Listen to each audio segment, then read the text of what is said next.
तो हेलो बच्चों, देखिए जो आज का टॉपिक है हमारा बहुत इम्पोर्टेंट है। तो इसमें आज हम कंटीन्यूअस स्पेक्ट्रम और कंटीन्यूअस एक्सरे की बात करेंगे। तो आइए सबसे पहले हम क्या करते हैं, इसकी डिफिनीशन लिख लेते हैं। It consist of radiation of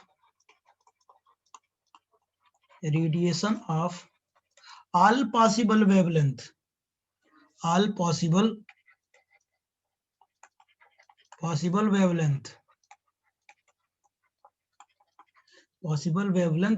from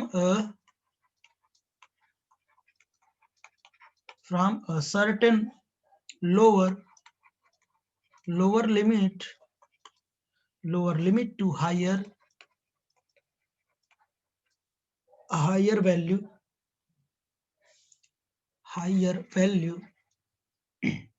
continuously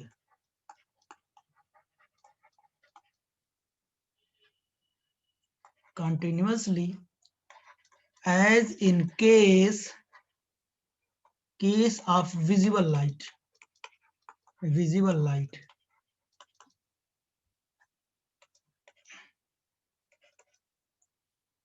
It has a short wavelength limit.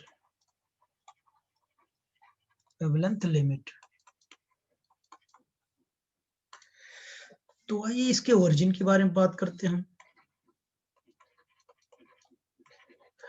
Origin की बारे में बात करें। ओके, तो इस स्पेक्ट्रम में देखिए जितने भी ऑल पॉसिबल वेवलेंथ होंगे, जितने भी ऑल पॉसिबल वेवलेंथ के रेडिएशंस होंगे, उनका जो कॉम्बिनेशन होगा उसी को कंटीन्यूअस स्पेक्ट्रम कहते हैं। कब? जब इलेक्ट्रॉन क्या करेगा, एटम में पास करेगा, वहां से क्या करेगा, एनर्जी में डिफरेंस आएगा, एनर्जी में डिफरेंस की वजह से एक फोटोन क्या करेगा, इमिट करेगा, एनर्जी रिलीज करेगा। उसी जो एनर्जी रिलीज करे, जो फोटोन के फॉर्म में रिलीज होगा, उसी को कंटीन्यूअस एक्सरे कहेंगे। और क्या कहते हैं कि उसके कारण जो स्पेक्ट्रम बनेगा उसे कंटीन्यूअस स्पेक्ट्रम कहते हैं। तो आइए उस ओरिजिन को हम अच्छे से देखते हैं। हाँ, इसमें एक बात और, इट हैज शॉर्ट वेवलेंथ। इसकी जो वेवलेंथ होगी वो शॉर्ट होगी, यानी मिनिमम वेवलेंथ भी हमको फाइंड आउट करना होगा। तो ओरिजिन में आइए हम लोग क्या कहते हैं कि बात करते हैं। ठीक, तो हमने पहले एटम बना लेते हैं। ये हमारा क्या है, एटम है, ठीक है ना। ये प्लस है, प्लस मतलब न्यूक्लियस है, एटम है।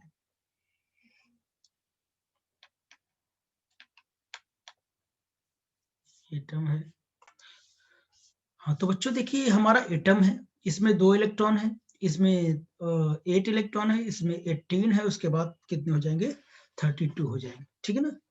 तो मैंने सारे इलेक्ट्रॉन्स नहीं दिखाए हैं, तो आप इतना तो जानते हैं, इसमें 2, 8, 18, 32 इस टाइप से होते हैं, ठीक है ना। अब देखिए यहाँ पे मैं मान लेता हूं कोई इलेक्ट्रॉन है, ये कोई इलेक्ट्रॉन है, ठीक है ना, टारगेट से निकला हुआ है, एक्सरे ट्यूब से टारगेट से क्या है कि ये इलेक्ट्रॉन आया है। इसकी जो इनिशियल काइनेटिक एनर्जी है ½ mv² है, ठीक है ना। इसकी जो इनिशियल काइनेटिक एनर्जी है वो कितनी है, ½ mv² है। जब ये क्या करेगा, यहाँ टारगेट, यहाँ क्या करेगा, एटम के अंदर इंटर करेगा। जब एटम के अंदर इंटर करेगा तो क्या करेगा, नॉकआउट तो करेगा नहीं, क्योंकि नॉकआउट करवाते तो हम कैरेक्टरिस्टिक मिलेगा। ये कहीं पे टकराएगा नहीं। जब टकराएगा नहीं तो अगर क्या करते हैं, न्यूक्लियस से पास से होकर जाएगा तो जानते हो क्या करेगा, अपनी पाथ को डिफ्लेक्ट कर देगा। क्या कर देगा बच्चों, अपनी पाथ को क्या करेगा, वो डिफ्लेक्ट कर देगा। क्यों डिफ्लेक्ट करेगा, क्योंकि आप जानते हैं इलेक्ट्रॉन के पास क्या नेगेटिव चार्ज है, और क्या कहते हैं कि न्यूक्लियस के पास क्या है, पॉजिटिव चार्ज है। तो अपने पाथ को क्या करेगा, डिफ्लेक्ट कर देगा।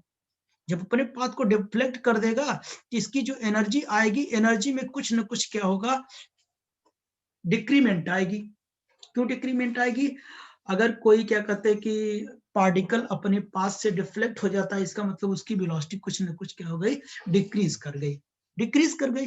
तो आप अपने से बताओ, ये कुछ न कुछ वेलोसिटी क्या होगा, डिक्रीज। जब वेलोसिटी डिक्रीज इसकी काइनेटिक एनर्जी में डिफरेंस आएगी, तो जो फाइनल एनर्जी, इनिशियल एनर्जी कितनी हो गई हमारी, इनिशियल काइनेटिक एनर्जी कितनी है हमारी, हाफ mv स्क्वायर है, हाफ mv स्क्वायर है।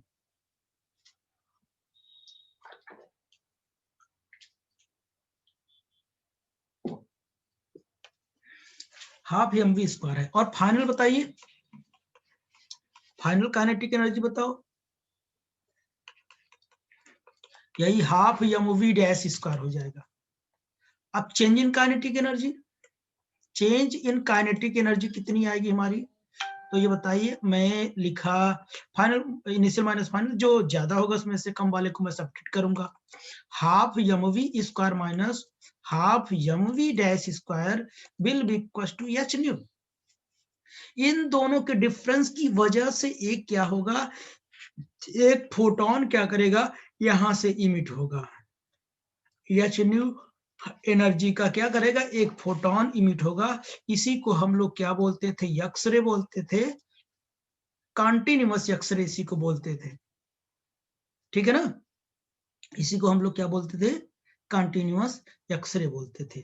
अच्छा, अब आप ये बताइए, जितना ज्यादा एनर्जी में डिफरेंस आएगी, उतनी मैक्सिमम एनर्जी की हमारी क्या होगी, फोटोन इमिट होगी। इन दोनों का डिफरेंस ज्यादा होने का मतलब ये है कि इसमें क्या हो जाएगा,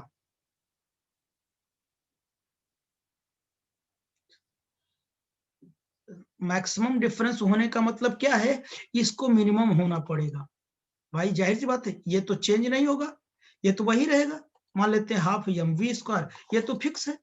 अगर ये क्या है, ये mv डैश स्क्वायर क्या हो जाएगा, कम होता जाएगा। भाई मान लो क्या कहते हैं कि ये 30 किलो जूल है, 30 किलो जूल एनर्जी, ये 20 आ रहा है तो 10 का निकला।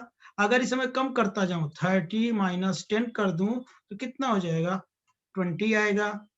10 माइनस 5 कर दूं तो कितना, 25 आएगा। बताइए, ये एनर्जी जैसे जैसे क्या होगी, कम होती जाएगी, तो ये जो इमिट होगा फोटोन, उसकी एनर्जी क्या करती जाएगी, बढ़ती जाएगी। जब उसकी एनर्जी बढ़ती जाएगी तो वेवलेंथ उसका क्या होता है, कम होता जाएगा। यानी lambda will be equal to hc by delta E. अगर ये डिफरेंस क्या हो जाएगा, इन दोनों का डिफरेंस बढ़ेगा, तो वेवलेंथ क्या होता जाएगा बच्चों, कम होता जाएगा। वैसे भी जान रहे ना, तो डिफरेंस ज्यादा होने का मतलब ये कम होता जाएगा। यानी जैसे जैसे ये क्या करेगा, न्यूक्लियस से दूर जाता जाएगा, ये क्या होता जाएगा, जैसे जैसे इलेक्ट्रॉन न्यूक्लियस से दूर जाता जाएगा, तो इसकी जो क्या होगी, इसकी जो एनर्जी में डिफरेंस होता जाएगा, कम होता जाएगा। जो एनर्जी में डिफरेंस होगा, कम होता जाएगा। ये कम होगा तो वेवलेंथ क्या होती जाएगी, बढ़ती जाएगी। भाई ये क्या हो जाएगा, ये कम हो रहा है, ये उससे ज्यादा है। जब ज्यादा है यानी इस वाले में से ज्यादा को घटाओगे तो कम ही डिफरेंस आएगा, एनर्जी कम होगी तो वेवलेंथ क्या होगा, ज्यादा होगा। ये एच न्यू हो जाएगा। इसकी वेवलेंथ ज्यादा होगा, इसकी वेवलेंथ उसके कंपैरिजन में कम होगी, क्योंकि इनका एनर्जी डिफरेंस क्या है, ज्यादा है। ठीक, इतनी बात समझ में आई। अगर मैं कहूं तो यही कॉन्टिन्यूअस एक्सरे है, और इसके कारण जो स्पेक्ट्रम बनता है, कॉन्टिन्यूअस क्या होता है, कॉन्टिन्यूअस स्पेक्ट्रम कहते हैं, इनके कारण जो स्पेक्ट्रम बनेगा।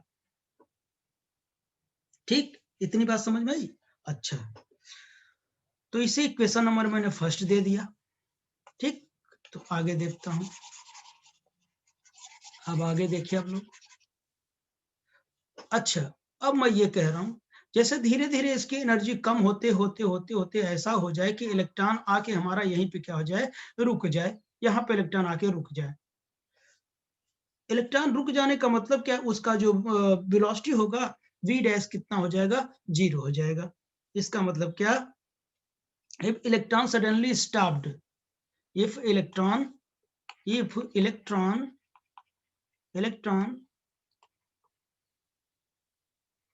suddenly stopped, that is v dash कितना, 0। जब v डैश 0 हो जाएगा तो हाफ एम वी स्क्वायर, अगर ये 0 होने का मतलब ये 0 हो गया, तो इसका मतलब क्या हो गया, ये मैक्सिमम हो गया। अभी भाई ये क्या होता था, ये मिनिमम होता था, डिफरेंस ज्यादा होता था, जब जब 0 हो जाएगा तो टोटल यही बचा, मैक्सिमम फ्रीक्वेंसी की एनर्जी इमिट होगी, फोटोन इमिट होगा मैक्सिमम की। इतनी बात समझ में आई ना। ये इक्वेशन नंबर 2 हो गया। यहाँ देखते रहो, मैं आगे चलता हूँ। अच्छा, अब बताइए इफ क्या, if capital V is accelerating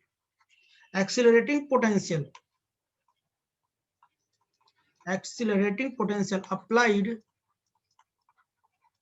applied to X-ray tube। अगर एक्सरे ट्यूब में क्या किया जाए, एक्सेलरेटिंग पोटेंशियल अप्लाइड कर दिया जाए, तो बताइए हाफ एम वी स्क्वायर हो जाएगा।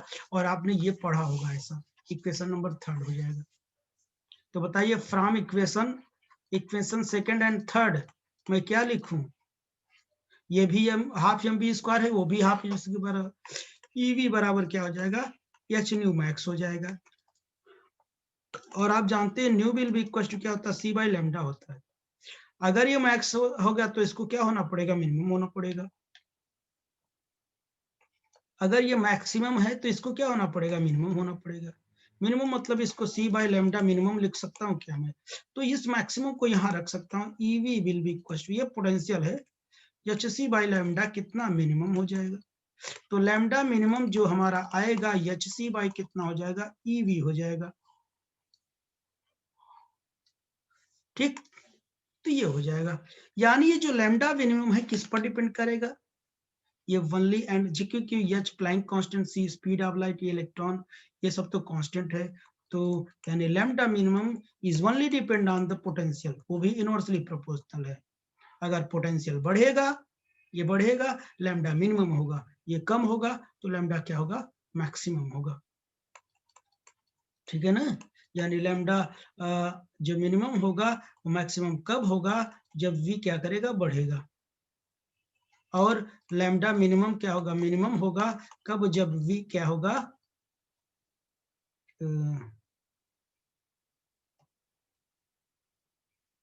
ये सॉरी ये कम होगा। और ये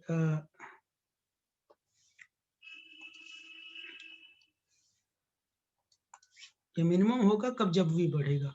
ये मैक्सिमम होगा कब, जब ये v क्या करेगा, घटेगा। समझ में। अब इस रिलेशन के बारे में ड्यून एंड हंट ने भी बताया था, या पहले इसको मैं लिख देता हूं आगे, देखिए। तो लैम्डा मिनिमम जो आया, ये इतना आया। ठीक, तो देखिए 10 short wavelength limit is inversely proportional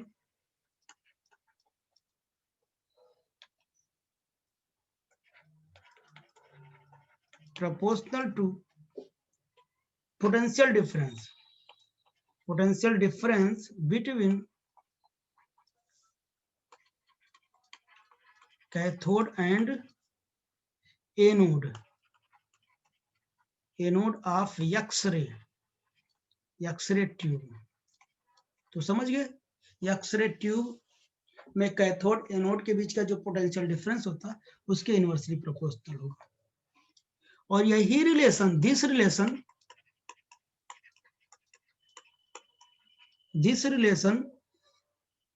is known as Dune and Hunt law।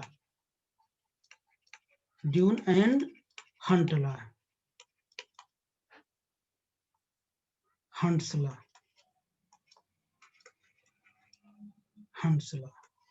इस रिलेशन को ड्यून एंड हंट लॉ कहते हैं। ठीक है ना। तो अब देखिए,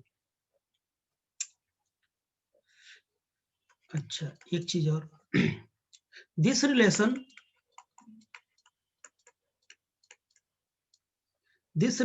was verified verified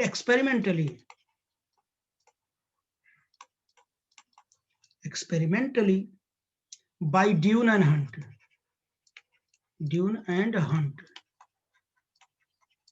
and Hunt ने एक्सपेरिमेंटली उसको डिफाइन किया था, उसको वेरीफाई किया था. हु कंटिन्यूअस हु प्लॉटेड, इन्होंने क्या किया, प्लॉट किया, plotted the intensity and wavelength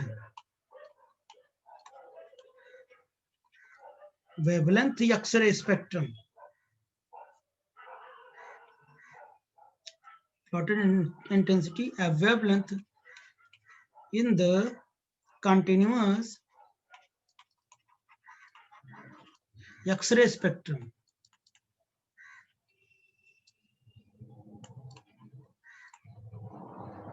X-ray spectrum. X-ray spectrum at a different according to applied voltage. Applied voltage यानी वोल्टेज पर डिपेंड करेगा. To the X-ray tube. तो ये किस पर डिपेंड करेगा, X-ray spectrum at different according to applied voltage to the X-ray tube. ठीक, तो देखिए ये जो प्लॉट इन्होंने ड्रॉ किया वो देखिए, हमारा जो फॉर्मूला था कितना था, lambda minimum will be equal to ये v था. तो हमको इंटेंसिटी और किसमें ग्राफ प्लॉट करना है, लैम्डा पे, और वेरी क्या करेगा, वोल्टेज करेगा, डिफरेंट वोल्टेज के लिए. मैंने ये ग्राफ प्लॉट किया, देखो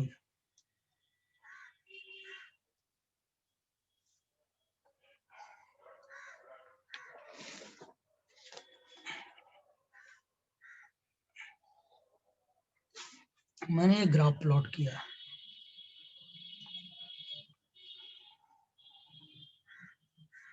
मैंने ये ग्राफ प्लॉट किया. ये हमारा लैम्डा है,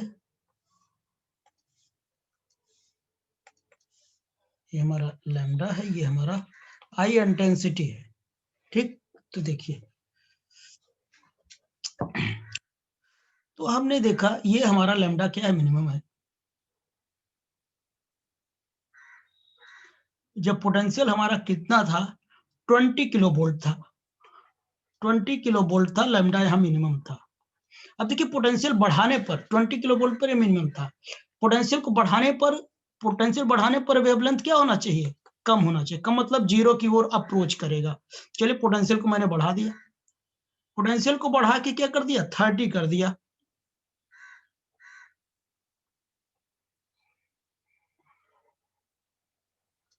पोटेंशियल को मैंने बढ़ाकर 30 कर दिया, कितना 30 किलो वोल्ट हो गया.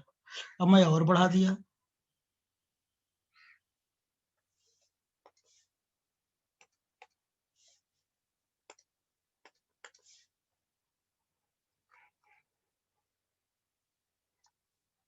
मैं और बढ़ा दिया,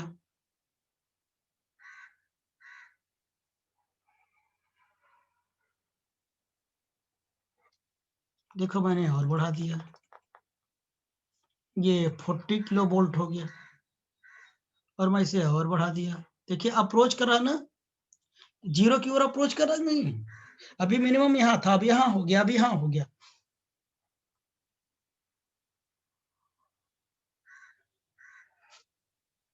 इसका मिनिमम यहाँ आ गया, यहाँ देखिए यहाँ मिनिमम आ गया, ये 50 किलो वोल्ट पर हो गया. ठीक है ना. तो वोल्टेज हम क्या करेंगे, बढ़ाते जाएंगे, लैम्डा के साथ इंटेंसिटी क्या करती जाएगी, बढ़ती जाएगी. वोल्टेज जैसे बढ़ाएंगे इंटेंसिटी बढ़ती जाएगी, लेकिन वेवलेंथ क्या होती जाएगी, कम होती जाएगी. वोल्टेज बढ़ाने पर वेवलेंथ क्या हो जाएगी, कम होगी, लेकिन इंटेंसिटी बढ़ती जाएगी. ओके, इतनी बात समझ में आया. चलिए कुछ फीचर्स हैं।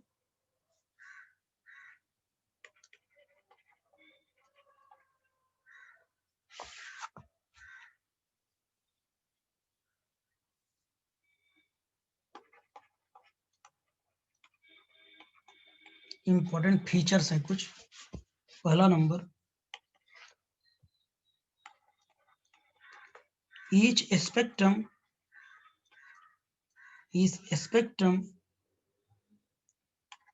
end abruptly, मतलब सडनली क्या हो जाते हैं, इंड हो जाते हैं। या आप देखिए, ये देखिए इंड हो गया ना, इंड हो गए। जैसे मिनिमम वोल्टेज बढ़ा at a certain minimum wavelength, minimum lambda, ठीक है ना,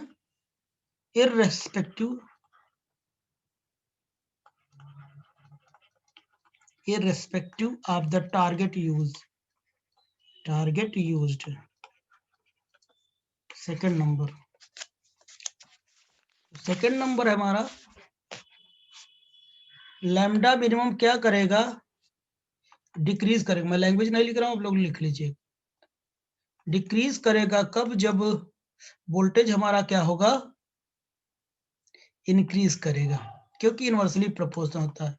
लैम्डा मिनिमम ये बढ़ने पर ये क्या कर जाएगा, ये डिक्रीज करेगा। थर्ड नंबर, लैम्डा मिनिमम क्या करेगा, इंक्रीज करेगा कब, जब भी क्या करेगा, डिक्रीज करेगा। ऐसे भी कर लो आप लोग।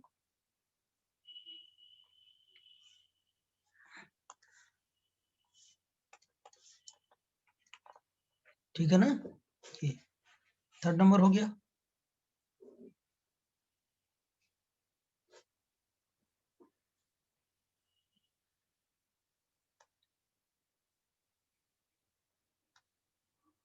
ठीक, अब यहाँ देखिए, जब यहाँ वेव बढ़ने पर लैम्डा मिनिमम होगा तो इंटेंसिटी क्या करेगी,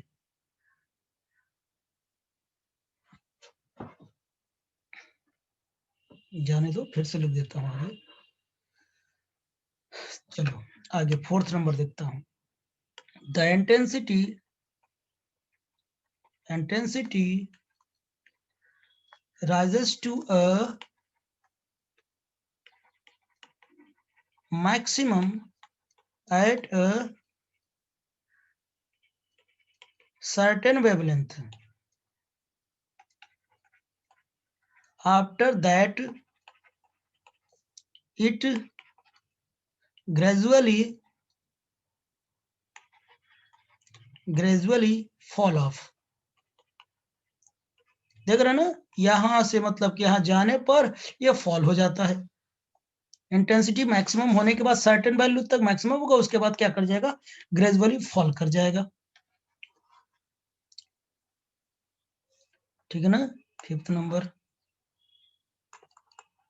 the maximum intensity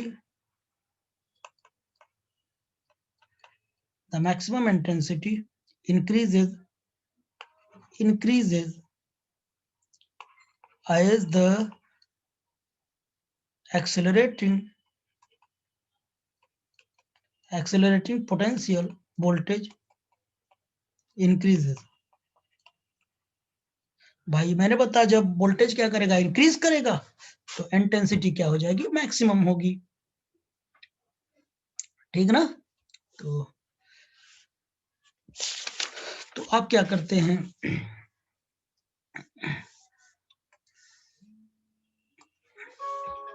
I think आपको समझ में आ रहा होगा। ओके, चलिए तब यहीं तक रखता हूँ। ठीक, बाय।